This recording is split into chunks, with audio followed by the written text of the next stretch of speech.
সম্পূর্ণটাই নিয়ন্ত্রণ করা হয় মোহনবাগান সুপারজায়েন্ট ম্যানেজমেন্টের তরফ থেকে। এই জায়গায় দাঁড়িয়ে ফুটবল সেক্রেটারি আর ইউথ ফুটবল সেক্রেটারির ভূমিকা কী থাকবে, নাকি এই দুটোই অলংকারিক পোস্ট? না, আমাদের এই পোস্ট আছে, সবাই মিলেই আমরা কাজ করি সব জায়গায়।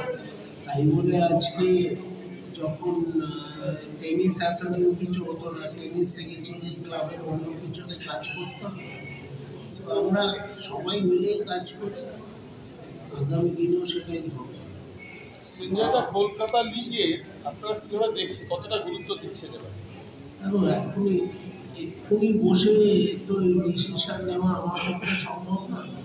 তো এটা কোম্পানির সাথে কথা বলতে হবে, তো যেভাবে চলে সেইভাবে আলোচনা করতে হবে। তবে আমার মনে হয় কলকাতা লিগে আমাদের যেটা ইয়াং, আমরা যেখান থেকে প্লেয়ার উঠছে, আমাদের আগেরবার কলকাতা লিগের টিম থেকে প্লেয়ার উঠেছে, তো সেটা আমার মনে হয় সেটাই চালিয়ে যাওয়া উচিত।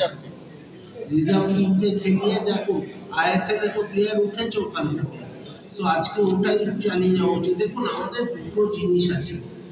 একটা হচ্ছে আমরা মাঝে মাঝে বলি আমরা বাঙালি বাচ্চা ছেলেদের কেন প্রমোট করছি, সেইটা প্রমোট করতে গেলে অনেক সময় এই লেভেল অফ ফুটবলে কোথাও আমাদের পারফরমেন্সে একটু ঘাটতি হতে পারে। যেমন আমরা আগের বার ধরুন ইস্ট বেঙ্গলের কাছে কলকাতা লিগের ওই ম্যাচটায় হেরেছি, কিন্তু আলটিমেটলি আপনি যদি দেখেন ওখান থেকে আমরা বেশ কিছু প্লেয়ার পেয়েছি, টিমটা ভালো হয়েছে। তো আমাদের দুদিককেই ভাবতে হবে। আমরা একদিকে ওইটা বলবো তারপরে আমাদের সব করতে হবে, তো করা যায় না।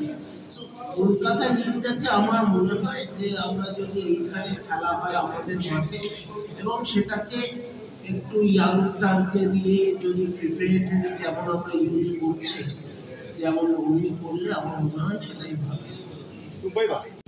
দেখো, এক্ষুনি এটা বলা মুশকিল, তবে আমি চেষ্টা করবো। আমি যতদূর শুনেছি যে কথাবার্তা হয়েছে এখানে মাঠে খেলা হওয়ার, এবং এই মাঠটা দেখুন আমাদের অনেকগুলো আছে, আমাদের অনেক কষ্ট করে মাঠটাকে ডেভেলপ করা হচ্ছে, তো সেখানে যদি সবার খেলা দিতে থাকে তাহলে আলটিমেটলি মাঠটার অবস্থাও খারাপ, মেনলি মোহনবাগানের।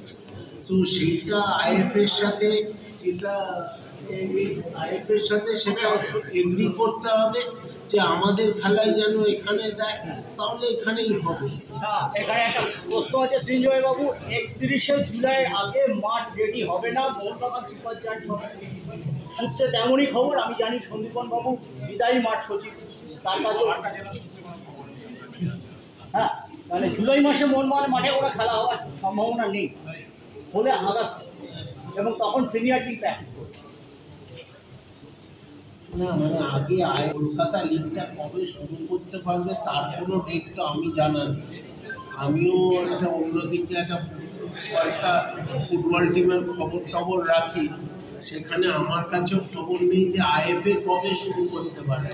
তো অন্য লোকের কবে মাঠ রেডি হবে সেটা না ভেবে আগে কবে থেকে শেষ শুরু করবে আর কবে শেষ করবে, এই যদি ডেফিনেটিভ একটা টাইম ফ্রেম আইএফএ দিতে পারে, আমার মনে হয় বাংলার ফুটবলে তাতে বেশি উপকার হবে।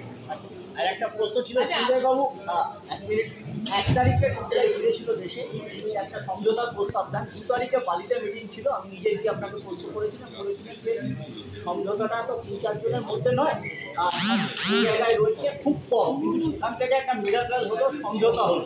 3টে নেপথ্য কারণ যদি বলেন, 3টে কারণ।